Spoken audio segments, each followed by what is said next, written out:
presenters, one or two particularly, very, very amusing. When he's been talking to presenters and putting his case, he's come across really, really well. And, you know, you have to say, if people's wages aren't keeping up with inflation, it's hardly a surprise that they take industrial action. I mean, it's very, very straightforward. But what about the government's role in it? All right, let's get on with it then. Let's talk about blasted politics once again in this country. Whilst we're all trying to get on with a life, build a business, run a family, I don't know, put petrol in the car, get from A to B, call a doctor, maybe if you need a policeman, call a policeman. If you're not doing your own dentistry work, like that woman in Lincolnshire, because you had to wait 18 months and eventually she went and got some pliers from the garden shed and pulled her own damn teeth out. For all of these reasons, you know, it is hilarious to me. It is frankly funny that there is this great post-mortem amongst, senior Tories, cabinet Tories, that they don't know why they got hammered in Tiverton and Honiton and Wakefield. I mean, in Wakefield, the previous bloke sexually assaulted a 15-year-old. I mean, you know, how about this? How about last time you produced him and he did that, for which he's gone to prison, and we're going to trust you? I mean, that's talk about a local issue. That's a local issue. How about Tiverton High School? It's falling apart. It's good on Ofsted, but it's falling apart. There's like asbestos stood in it. It needs paint, it needs infrastructure, it needs spend. Oh, I got a good idea. Launch another review. No. Fix it. Travel chaos, calling a GP, hospital waiting lists, Boris being untrustworthy and going when he should be fixing stuff. I mean, how obvious is it? Oh, I forgot. Breaking manifesto pledges, high tax, 5 million people not working and on benefits in this country, and yet we're short of labour. I mean, it's so obvious what is going on, and yet we have to have this post-mortem. But let's have it anyway. Lib Dems are going to sweep the West Country, aren't they? I mean, because they won't vote Labour down there. I'm from the West Country. They won't vote Labour because they don't like the look of them. And they won't vote Tories because it's toxic. So what are you left with? You're left with the Lib Dems. So it's congratulations to Sarah Olney and her colleagues, the Liberal Democrat MP for Richmond Park, joins me now. Hello, Sarah. Hello, Andrew. How about my analysis then? Don't you think there should be a place in the Commons for me? Well, you'd be an excellent MP, Andrew, if you wanted to stand, I'm sure. I certainly don't. I don't know what possesses you. Well, I'll tell you what possesses me and what possesses Richard Ford, my amazing new colleague for Tiverton and Honiton. All those things you said. It's the things that are really, really bothering people, and that's certainly what we found in the by-election this week. It's not being able to get a GP appointment. It's not being able to find a dentist. I was just listening to you there, that poor lady from Lincolnshire. I can't begin to imagine. That's so awful. Pulling her own teeth out because she can't get a dentist appointment. But it's hardly it's hardly news. I'm afraid. Right. But exactly that. And the point you made there about petrol, that is so important. And obviously you're from that part of the world. People in the southwest, in the rural constituencies like that, they need their cars. They don't have public transport to rely on. We're very fortunate to have in London, where I represent, and yet petrol is so expensive right now. So it's these things that are really bearing down on people. Are you going to drag us all? Are you going to drag us all back into the EU? You Lib Dem folk, you. Well, what we're campaigning for is a closer relationship with the EU. The way that the Conservative government have approached it, very, very antagonistic, and you can't work with people if you're going to be antagonistic. What does a closer relationship mean? What does that mean? Well, for a start, it means a functioning working relationship. It means mutual respect. It means communication. It means meetings. But I mean, it's not a case of dragging us back into the EU. It's not as simple as that. We couldn't make a unilateral decision, as in a decision just by ourselves, to rejoin the EU. There would be a whole process. So you are, aren't you? Sarah Olney, you Lib Dems, you are. In 300 yards, keep right to continue towards Turns Lane, A355. Go on, Sarah, of course you Can can. I finish what I was going to say? So I'm going to say it's not up to us to return to the EU because we couldn't just do that.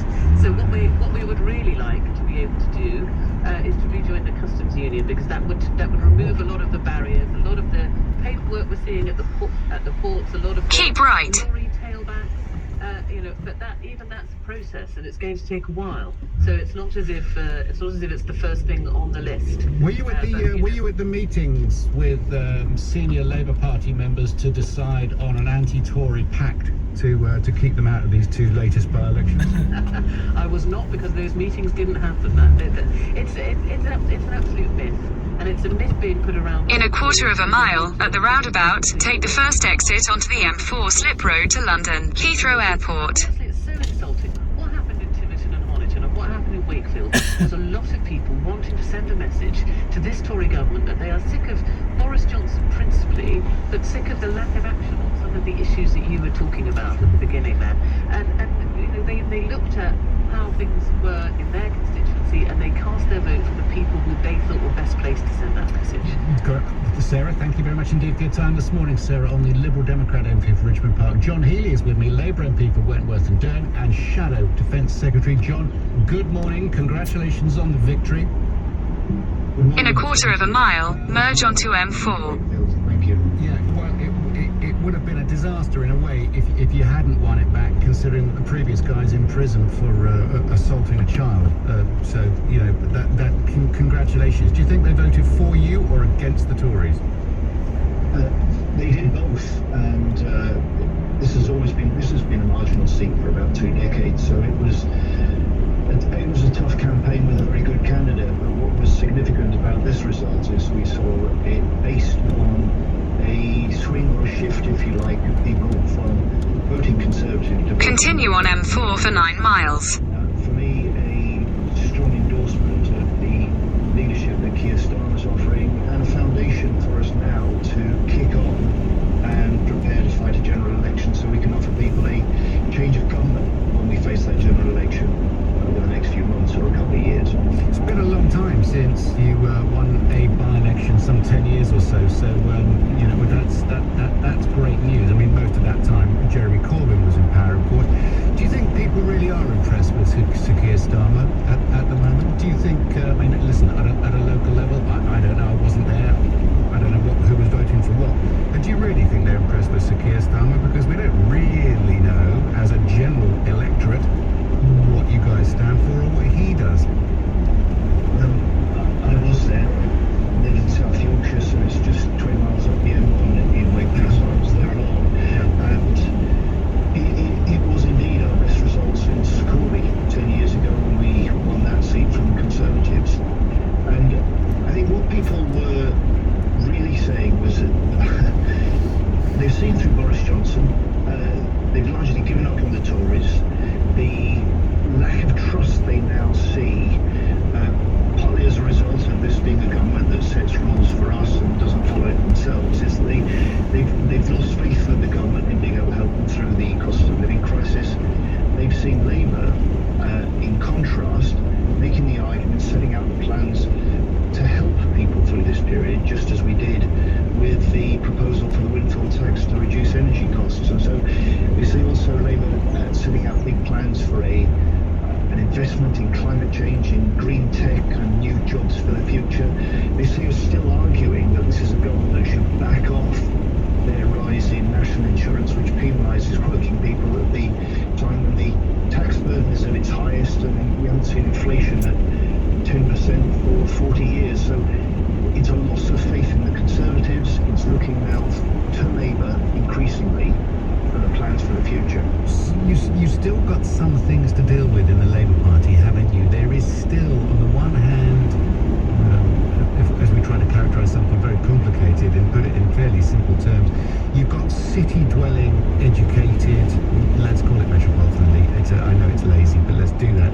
On the other hand, you've got a more traditional working-class base to marry. It's not easy for Keir Starmer and the rest of you to put all that together and maintain a strength, is it? I mean, for instance, what is he going to do? What should the party do about Labour MPs picketing? Sir Keir Starmer not happy about that? Well, two very different questions. It is not easy, that's certainly right. But if you look at the council elections in England, Scotland and Wales last month, we were winning strongly in all parts of the country, north and south, in England, Scotland and Wales, starting to put together that sort of coalition. And you're completely right. I mean, Keir Starmer is trying to do in 4 years what Kinnock, Smith, Blair did over 14 years, to drag Labour back from our worst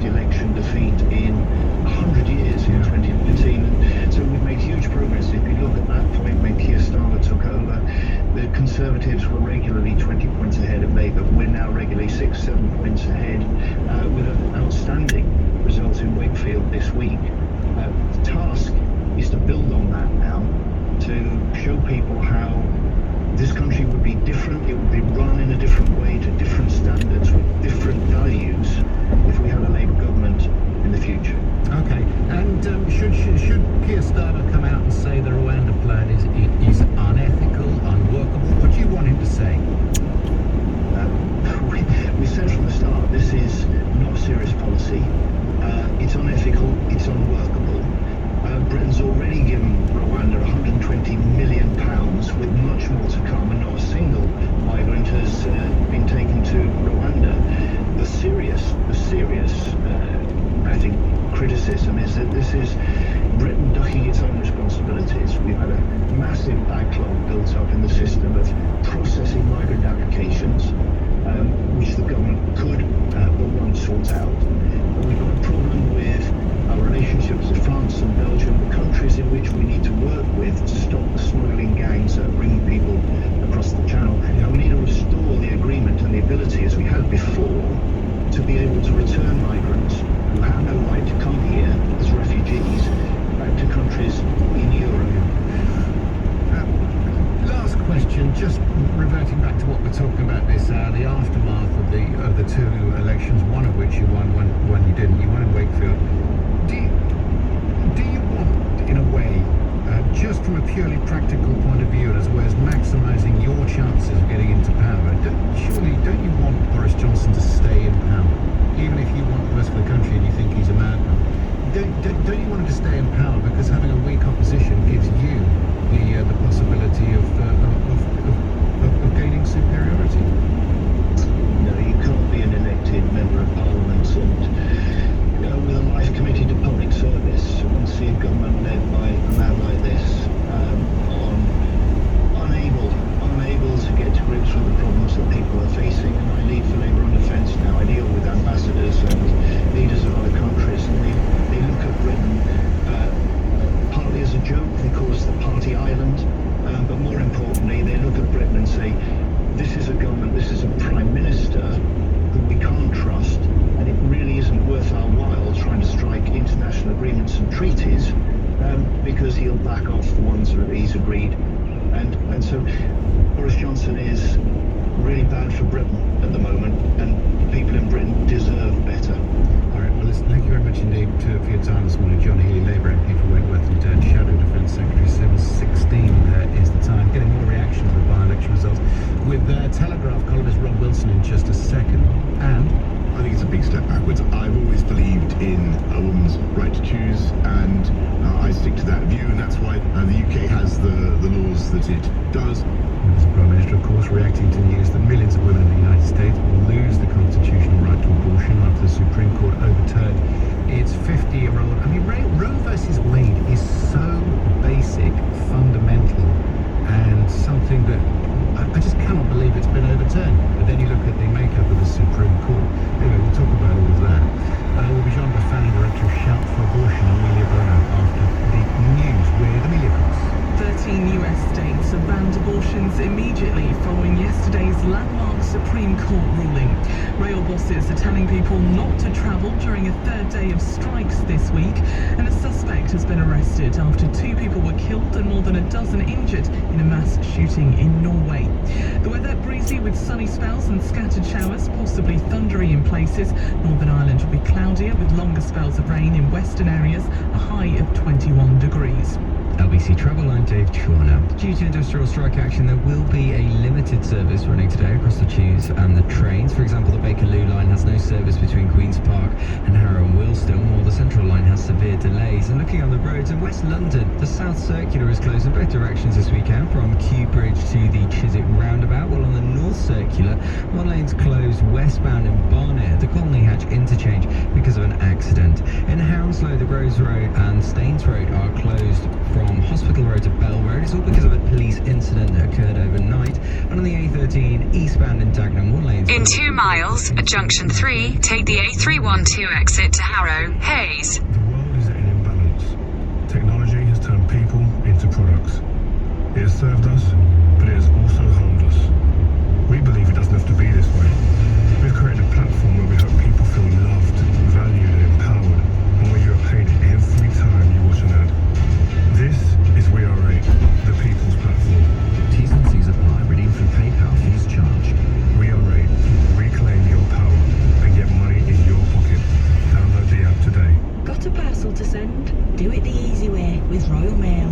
go online, buy your postage, save yourself some cash, and arrange for your postie to collect it.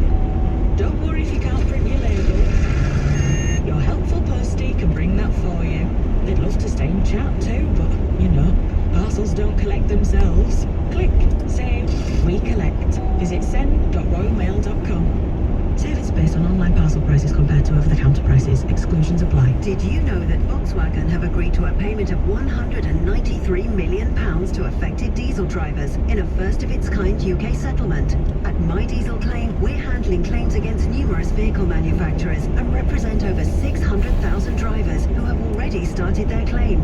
If you owned or leased a diesel vehicle between 2009 and 2020, you could be eligible for significant compensation. It's easy to sign up. Simply head to mydieselclaim.com and start your claim today. This is LBC with Andrew Castle. Call 0345 6060 973. Tweet at LBC. Text 84850. So what actually happened in Tiverton and Honiton and in Wakefield? I mean, we know that the Tories didn't get anywhere near winning them. In fact, there was a huge, great In a quarter of a mile at Junction 3, take the A312 exit to Harrow, Hayes. Actually have to address. The chairman, Oliver Dowden, obviously 5:30 in the morning resigns. I mean, he's taken in that way his decision to disembark from the good ship Boris Johnson. But what's it going to take? Exit at Junction 3. Lessons to be learned. I mean, and what lessons are they? Rob Wilson's with me, former Conservative MP, now Telegraph columnist. Hello, Rob. Morning. Good morning, Andrew. In a quarter of a mile at Cranford Parkway interchange, take the 4th exit onto the Parkway, A312. What would you say they were? I wouldn't say it's just something for the by-elections. I think these issues are quite fundamental now. I think that there is an issue developing for the government about the values of the government and the values of Boris, and whether they actually are in line with the values of the country. And I think that is all to do with, you know, the stuff that John was on about earlier, about sticking to the rules and fairness and honesty and those sorts of things. So, you know, that's quite a fundamental breach if that opens up, and there is signs at the moment that is happening. Big time, I would say. Yeah. The second thing is, Tory voters will stomach quite a lot from a Conservative government before they sit on their hands and stay at home or vote for another party. And, you know, the cost of living crisis is very difficult, but many Tories would be staying with the Tories if they felt that it was a government that was sticking to Tory values of things like low taxes, prudent spending, having a long-term plan to get out. Exit the roundabout onto the Parkway. These problems aren't that the government's making. Many of them are international problems. So a coherent Tory strategy for the country would have... Continue on the Parkway for 1 mile. But there doesn't seem to be a coherent strategy. Let's just get to the bottom. You know, this is unbelievable. This is pathetic at the moment from the Tories, isn't it? It is truly pathetic. Things are not working for people. Now, I know Ukraine. I know, you know, there is huge world affairs. After we spend 400 billion quid paying everybody's wages and supporting everybody through COVID, of course that money has to be found. Interest rates are rising up. I mean, as a group of factors and issues come into line, life is never going to be easy for a government at this point at all. But I mean, people just want to be able to pick up the phone and be able to get a dentist or a doctor's appointment. They want to be able to rely on public transport and find it affordable. They don't want to have to spend 130 quid filling their car, especially if they live in the countryside. It just goes on and on. The country is not working at all. I think that's a little unfair, if I may say so. I mean, what do you think's working? Well, most things are working, they're just not taking as well as they should. But I mean, that is not a surprise when we have an international supply chain and logistics problem caused by the pandemic. Like I said, I mean, there are bigger issues at hand, but there are basic things like you ought to be able to pick up the phone and talk to somebody now and again. If you park your car for 2 seconds, you don't expect people to come and jump on you and give you a £120 fine if you don't pay. It's 250, etc. It's things like that. It's the fact there's a camera on every street corner now. quarter of a mile at Wagoners Roundabout, take the second exit and stay on the Parkway A312. You know, small scale comparatively. Do you know what I'm getting at? I do, and that is why I said at the start of all of the issues is this doesn't feel like a Conservative government. You know, a Conservative government would be pushing back against all these things. A Conservative government is never loved, but it is respected if it delivers the things that people want, which are lower taxes, efficiency, coherence, prudent spending, and these are things that at the moment the government hasn't got a full grip on. Now, Exit the roundabout onto the Parkway. Continue on A312 for 1.5 miles. Which is why you saw the by-election results go the way they did, with Liberals voting for Labour and Labour voting for Liberals. So there is a sort of unofficial pact out there, which is obviously going to be very concerning for Conservative MPs who are now looking at each other thinking, what do we do now? Well, are they going to take over the 1922 committee and try to get another confidence vote through? I think there's certainly a strong element within the Conservative Party that is now. You see, if I could just say it, Boris is a phenomenon. There's no question that as a electoral winner, he's something that we haven't seen in this country for very. Yeah, but Rod Laver used to be #1 in the world in tennis, and he's not now. Yeah, no, I understand all that, and the 148 MPs, I wrote this last week after the no confidence vote, have put the Prime Minister in the tightest of tight corners, and history suggests that it's very difficult electorally for anyone who's human anyway, any leader to win from a position like that. So Conservative MPs are going to be thinking, my God, how the hell are we going to get out of this? And there'll be a battle over the 1922 committee. There'll be a battle to push Boris out. So all that is definitely on the cards. Sure. Thank you ever so much for your time. That's Rob Wilson, former Conservative MP, now Telegraph columnist. You can have your say if you wish. 0345 6060 973. It comes down to that question again, whether it was all about Boris or whether it was about other issues. And what about Keir Starmer's leadership as well? The Lib Dems, can they transfer that into a general election result, the success they're having in the West Country? Do you believe there was a pact? Please do have your say. All of the newspapers have got it somewhere. The Roe versus Wade decision overturned by the US Supreme Court. I picked